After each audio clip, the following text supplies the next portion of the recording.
साला कितनी खुशी होती है ना जब 10 दिन की छुट्टी पे घर आते हैं। कभी बुआ के घर तो कभी मौसी के घर, कभी इधर तो कभी उधर। कभी खुद को समय दे ही नहीं पाते, मिलते ही रहते हैं जिंदगी भर लोगों से। लोगों से मिलने के चक्कर में कभी खुद से मिल ही नहीं पाते हम। फौज में काम करते करते हम इतने सिंसियर हो जाते हैं कि पब्लिक ठगना स्टार्ट कर देती है।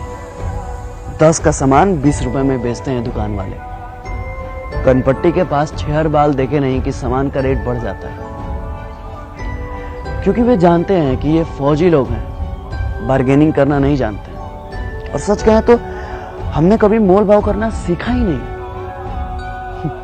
बस हर सिचुएशन में एडजस्ट कर लेते हैं। जो दोस्त हमें दोस्त समझते थे, आजकल वो हमें कैंटीन समझने लगे हैं। लीकर कार्ड और दारू से ज्यादा हमें किसी ने समझा ही नहीं। एक तो कभी किसी का फोन नहीं आता है, और फोन आता भी है तो सिर्फ ग्रोसरी आइटम के लिए। किसी को फेयर लवली चाहिए तो किसी को हॉर्लिक्स, तो किसी को अमेरिकन टूरिस्ट का बैग, और किसी को स्पोर्ट शूज। पहले पूछते थे कब आ रहे हो, होली में आ रहे हो? अच्छा, होली में आ रहे हो तो एक मेरे लिए आरएस लेते आना। वैसे भी बिहार में दारू बंद है और कैंटीन के दारू में बहुत नशा है। 4 दिन तक सोते ही रहते हैं। अभी घर पे 4 दिन ठीक से पहुंचे हुए होता नहीं है कि जनता सवाल पूछना शुरू कर देती है। कब जाना है? कब की ट्रेन है भाई?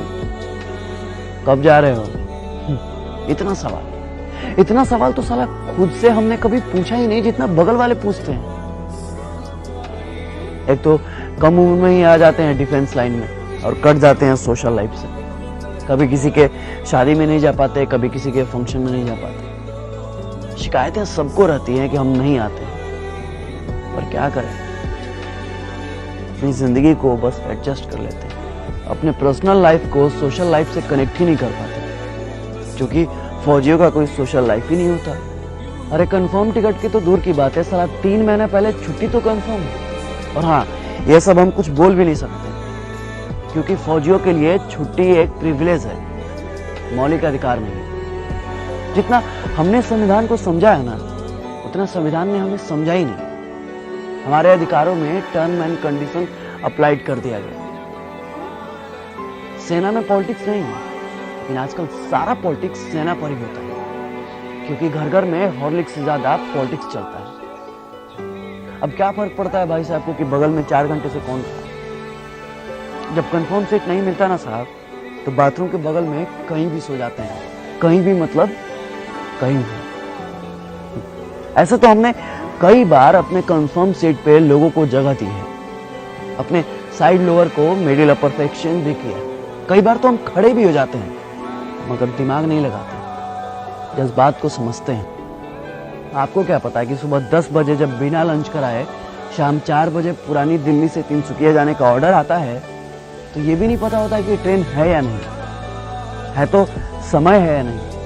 बस हाथ में वारंट का एक हर्रा पन्ना होता है जिसमें फ्रॉम और टू लिखा होता है। ये नहीं लिखा होता है कि किस ट्रेन से जाना है और ये रहा आपका कंफर्म सीट नंबर। बस चल देते हैं जय हिंद बोल के। हम आपसे आपका सीट नहीं मांगते, थोड़ी सी कोऑपरेशन मांगते हैं, थोड़ी सी उम्मीद मांगते हैं, बस थोड़ी सी दिल में जगह मांगते हैं, फौजी समझकर। क्योंकि फौजियों के लिए तो सारा मुल्क अपना है। ये थोड़ी सी सिंपैथी ना किसी एलोपैथी से ज्यादा काम करती है साहब। इसलिए अपनों से गुजारिश है कि अपनों के लिए अब कभी भी ट्रेन के या बाथरूम के कहीं भी कोई फौजी भाई मिले ना, बस दिल के कहीं कोने में थोड़ी सी जगह दीजिएगा। जय हिंद, जय Bharat. If I die in a war zone, box me up and send me home. Put my medals on my chest till my mom